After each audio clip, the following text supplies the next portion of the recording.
السلام عليكم، كي دايرين؟ لاباس عليكم؟ كلشي بخير؟ كنتمنى تكونوا بخير وعلى خير.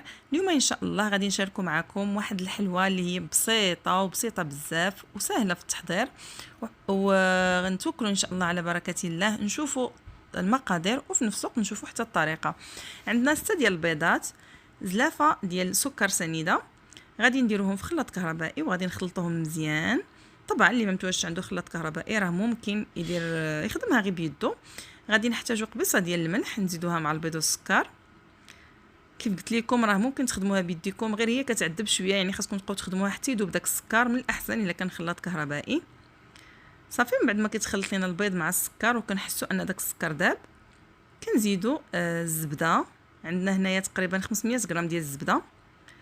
الزبده طبعا كيبقى اختياري، اللي بغى يدير مارغرينا، اللي بغى يدير زبده من نوعيه جيده. حنا استعملنا واحد الزبده اللي هي من نوعيه جيده. صافي وكنرجعوها تخدم مزيان، لان حنا بغينا هذا الخليط يولي على شكل كريمه، كيف غتشوفوا معنا في الاخر كيفاش غادي يولي.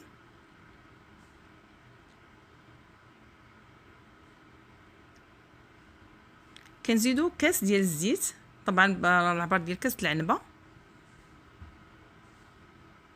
صافي دابا من بعد ما خلطنا الخليط وحصلنا على الكريمه اللي بغينا، غادي نديروها في الاناء اللي غادي نخدموا فيه. كيف كتشوفوا راه كتولي على هذا الشكل هذا. غادي نزيدو الدقيق الابيض. طبعا الدقيق راه ما كاينش شي عبار اللي هو محدد، يعني الواحد كيخدم وفي نفس الوقت كيشوف بما كتجمع لك العجينه على حسب الدقيق اللي عندك.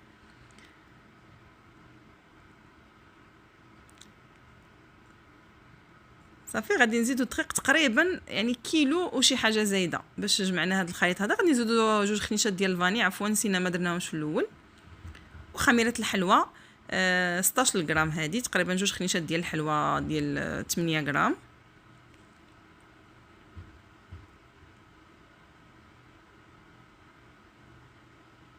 صافي وغادي نخلطوا الخليط بشويه بشويه حتى كيدخل لينا الطحين مع هاد الزبده هذه، وكتولي عندنا عجين.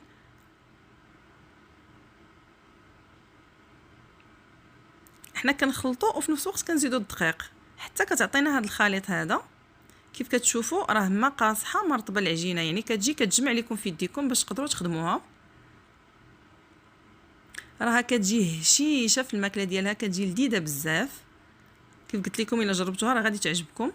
صافي دابا حنا غادي نشكلوا منها 3 ديال الشكيلات. طبعا راه ممكن ديروا 1 ولا 3 تشكيلات ولا حتى 4 تشكيلات على حسب الكميه. اللي بغى يضاعفها يعني يديرها مدوبله، اللي بغى يدير يعني كميه قليله، اللي بغى كل واحد على حسب الاختيار ديالو. حنايا غادي نشكلوها على هذه الطريقه هذه. طبعا كنديروا السلوفان غير باش ما تبقاش تلصق لينا في الدلاك، وحتى الطريقه سهله يعني باش نفرضوا بها العجين. صافي وغنقطعوها بهذه الطريقه هذه. كيف كتشوفوا هنا درنا على شكل هلال. غادي ندهنوا بصفار البيض وغادي ندير لها الزنجلان من الفوق. راه كل واحد طبعا التشكيل راه كل واحد كيشكل على حسب الذوق ديالو وعلى حسب الشكيلات اللي عنده. هذه غير فكره بسيطه بغينا نشاركوها معكم.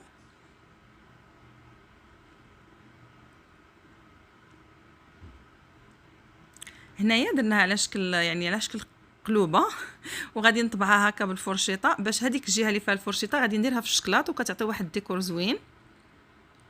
صافي كندخلوها الفران، يكون الفران سخون. من بعد كنقصروا درجه الحراره كنخليوها على 180 درجه، والفران يكون شاعل من الفوق ومن التحت، ولا كانت فيه الفرفره من الاحسن. صافي هادو هما التشكيلات اللي درنا واللي شاركنا معكم. كنتمنى انهم يعجبوكم. كيف قلت لكم بالنسبه للتشكيله راه كل واحد كيشكل على الطريقه اللي بغا يعني وكيدير الديكورات اللي بغا.